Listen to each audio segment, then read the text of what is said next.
I'm Logan Crawford, and right now on Spotlight, we're diving into a thrilling sci-fi adventure. It's a book called Galaxies Collide, and it's written by a terrific author by the name of Bratcher.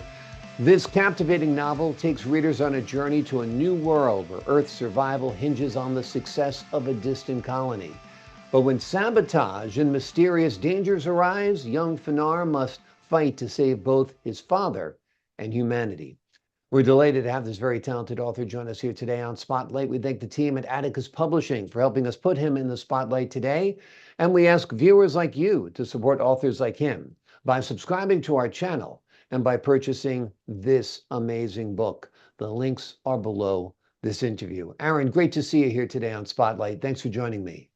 Oh, thank you. It's great to be here.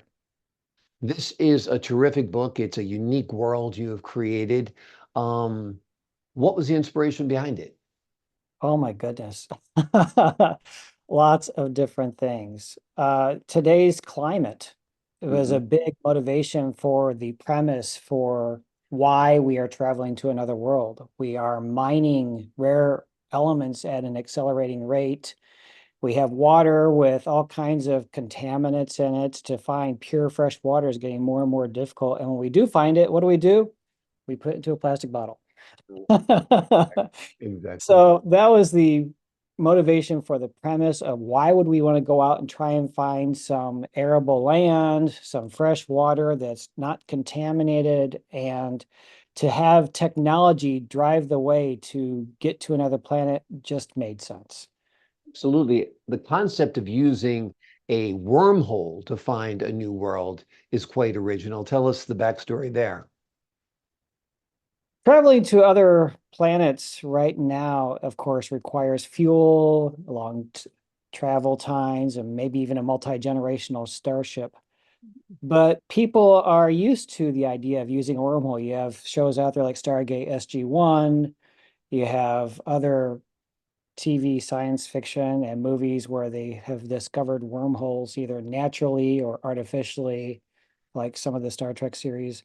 So I thought that using a wormhole would make a great way of getting the proponent, the principal players onto this other planet and to go and explore and have some fun with the story from there. Yeah, absolutely. And it's unique, it's original. I've never heard of anything like that before. So that's always great when it comes to sci-fi to have a new aspect to it. Tell us a little bit more about the character Fanar, if I'm saying the name right, and That is where are we correct. in the book? Bernard, Okay.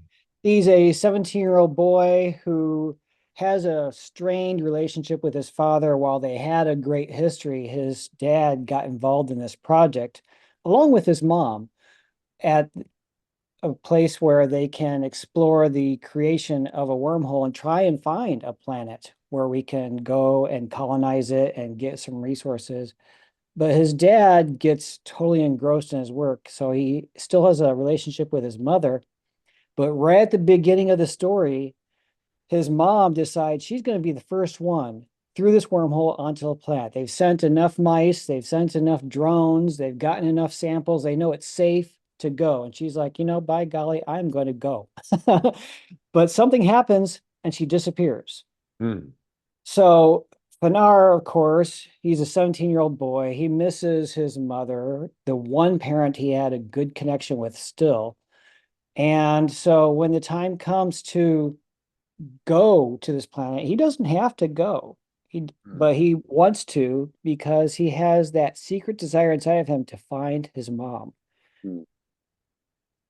So that is Fanar. And of course, he has his best friend, Oswin. They grew up basically together. Their parents worked together. It just made sense for them to become best buds. And Oswin, he loves to work with fish, and he's always there to support Fanar and encourage him to try and push himself more. Absolutely. And Pinar's got great motivation there as well, which is always wonderful when you're propelling and compelling a hero to do something. What challenges did you face in world building for the planet Niton? That there's a lot involved in world building. I had to try to make it realistic, of course. breathable. You don't want them always wearing spacesuits while they're trying to walk around another planet, but you wanted something different. You read a book, you want something that is more than just what you have around you. So I had to try to come up with different things that make it challenging, not just the fact that they're on another planet trying to find food that they can eat, but something more. So Niton has a different daylight cycle than what we're accustomed to. They have longer days. So when you have your natural sleep cycle of being within a 24-hour time frame, to try to fit that into 29 hours, Mm-hmm. that's hard because then you're awake sometimes while it's light out, but then you're wide awake for hours on end while it's dark out as well. Your natural body rhythm doesn't correlate to the sun cycle at that other planet. And that was the biggest thing of all, to try to fit into the story in a way that made sense. Yeah, absolutely. How does the theme of survival play out in Galaxies Collide? Well, at first, they have a connection with Earth still. They can go back and forth after enough energy has been saved on Earth to open up that portal, that they like to call it that. However, when there comes a time for it to open, it doesn't open. So in the end, you're going to be stuck on this other planet. And that's right at the end of the book. Giveaway, sorry. But uh so in the meantime, even while you're waiting for Earth to open it up, you have only limited resources that you brought with. So you have your food, you have to have ways of surviving in terms of building and structures that you can rest in, and ways of getting around, and just trying to make sure that when you're there, you can eat, have shelter, and get proper rest. Those are your basic foundations for survival. So they brought a lot of material with them to build these structures, and they brought some food, but then they had to go out and get food as well. And you have a whole bunch of scientists here. So you have a limited group of people going, gathering food to feed the 200 some odd people that have come onto this other planet. And they think everything is fine until So it's not. exactly, until it's not. Exactly. Everything's fine until it's not. Who are your influences? Do you like Star Wars? Do you like Star Trek? Do you like Battlestar Galactica? None of the above. Tell us a little bit about your cinematic influences. Well, the wormholes definitely came from Star Trek, DS9, probably most likely, and from Stargate. The idea of wormhole travel was really promoted in those TV series, so that was great.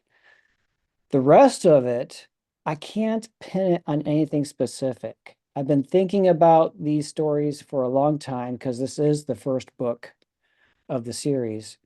And I cannot pin it on anything specific on what influenced what happens on this planet or how these creatures that they meet look and act. These are just things that have been given to me from God. Yeah. Inspiration, without a doubt. Yeah, it sounds great. Like I said, right from the start, it's a very original story. But speaking of Star Wars, Star Trek, Battlestar Galactica, Deep Space Nine, and we go on and on. How about your book as a TV series or a movie? Have you thought about that at all? I think this would make a very good TV series, if not a movie. I think a TV series would be best because you have people going to another planet and then getting isolated on that planet and then having to discover and work within the natural environment there, the new creatures that they're going to discover that they didn't think were there at first, and to have to work with each other Hmm. because you get 200 people isolated together, and what's going to happen? They're not always going to get along. Yeah. Chances are they're not going to get along, that's for sure. But yeah, I do think you've got a lot of great material there from the planet building you've done to the characters you've created to make a wonderful, sustainable series. So Netflix, Amazon Prime, Hulu, Peacock, if you're listening, you've got a story here that is good to go. Are you thinking about a sequel? I have three follow-up books that I want to write. Okay. So it'll be a tetralogy in total.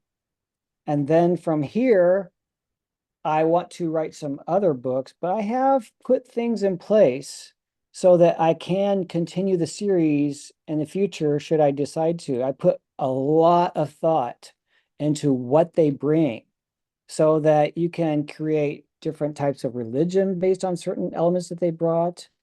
I have thought about what would happen with their 200 colonists. They brought buildings to accommodate them, expecting to travel back and forth to Earth. But when they're trapped, what's going to happen? Well, you're going to have future generations that outgrow this area. So, how do they adapt to living on this planet beyond this initial generation?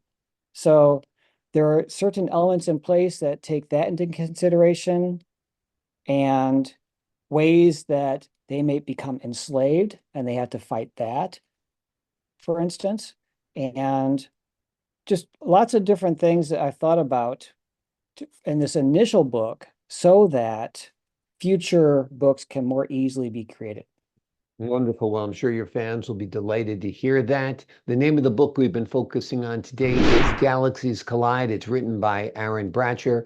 It is a captivating novel that takes readers on a journey to a new world where Earth's survival hinges on the success of a distant colony. But when sabotage and mysterious dangers arise, young Fanar must fight to save both his father and humanity. It is a wonderful roller coaster ride of a read. You will love the adventure you go on. You'll be glad that more books are coming. Aaron, thank you so much for joining us here today on Spotlight. Thank you so much for having me. I've enjoyed this. I enjoyed talking to you as well. To the folks at home, I'm Logan Crawford, thanking you for your time, this time, until next time on Spotlight.